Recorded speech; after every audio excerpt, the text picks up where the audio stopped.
حضرت سیدنا یوسف بن حسن زاری رحمۃ اللہ علیہ فرماتے ہیں، مجھے بتایا گیا کہ حضرت سیدنا ذوالنون مصری رحمۃ اللہ علیہ اسم اعظم جانتے ہیں۔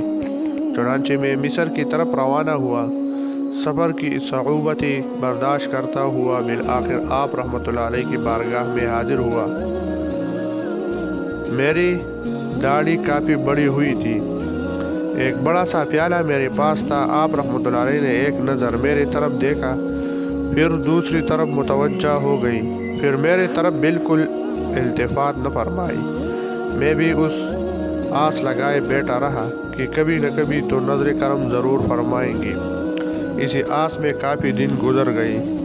ایک دن ایک تیز تراز چرب زبان شخص جو علم کلام میں ماہر تھا آپ رحمۃ اللہ علیہ کے پاس آیا اور مناظرہ کرنے لگا۔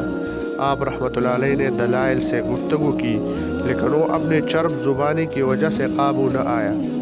جب میں نے یہ صورتحال دیکھی تو اس سے مناظرہ کیا اور اسے لاجواب کر دیا۔ وہ شکست کھا کر وہاں سے چلا گیا۔ اب حضرت سیدنا ذوالنون مصری رحمۃ اللہ علیہ میرا مقام جان چکی تھی۔ آپ میرے پاس آئی، مجھے گلے سے لگایا اور میرے سامنے بیٹھ گئی۔ آپ رحمۃ اللہ علیہ ضعیف العمر جبکہ میں عالم شباب میں تھا۔ آپ رحمۃ اللہ علیہ نے کمال انکساری کا مظاہرہ کیا اور معذرت کرتے ہوئے فرمایا، اے نوجوان، میں تجھے پہچان نہ سکا، میں اپنے رویے پر معذرت خواہ ہوں۔ میں نے کہا، حضور کوئی بات نہیں، میں آپ کی خدمت کرنا چاہتا ہوں۔ چنانچہ 1 سال تک میں آپ رحمۃ اللہ علیہ کی خدمت کرتا رہا۔ ایک دن موقع پا کر میں نے عرض کی، حضور میں 1 سال مسلسل آپ کی خدمت کرتا رہا ہوں، اب میرا حق آپ پر لازم ہو گیا ہے۔ مجھے بتایا گیا ہے کہ آپ اسم اعظم جانتے ہیں۔ 1 سال کے عرصہ میں آپ مجھے اچھی طرح جان چکے ہوں گے۔ حضور مجھے یقین ہے کہ میرے مثل آپ کسی ایسے کو نہ پائیں گے جسے اسم اعظم سکھایا جائے۔ میں چاہتا ہوں کہ آپ مجھے اسم اعظم کی تعلیم دیں۔ آپ رحمۃ اللہ علیہ خاموش رہے اور کوئی جواب نہ دیا، لیکن مجھے ایسا محسوس ہوا کہ آپ رحمۃ اللہ علیہ مجھے اسم اعظم سکھانے کے لیے راضی ہو گئے ہیں۔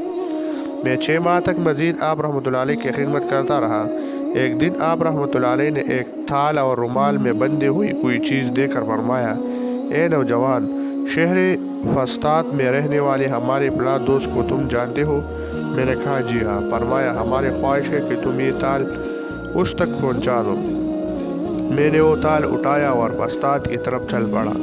میں سوچ رہا تھا کہ ذوالنون مصری رحمۃ اللہ علیہ جیسا شخص فلاں شخص کو ہدیہ بھیج رہا ہے، اس تھال میں ضرور کوئی خاص چیز ہوگی، دیکھو تو صحیح کہ آخر آپ رحمۃ اللہ علیہ نے اپنے دوست کو کیا تحفہ بھجوایا ہے۔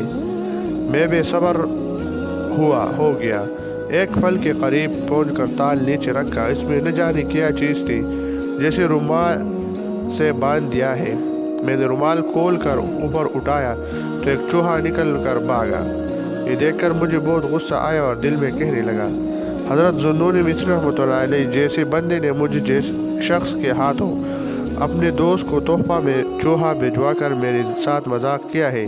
چنانچہ اس غصے کی حالت میں آپ کے پاس پہنچا تو آپ نے میری حالت دیکھ کر فرمایا، اے نادان، ہم نے تجھے آزمایا اور ایک چوہا تیرے پاس امانت رکھوایا، لیکن تو چوہے کے معاملے میں بھی خیانت کر بیٹھا۔ اگر میں نے اسم اعظم امانتاً تیرے پاس رکھ دیا تو تیرا کیا حال ہوگا؟ جا، مجھ سے دور ہو جا،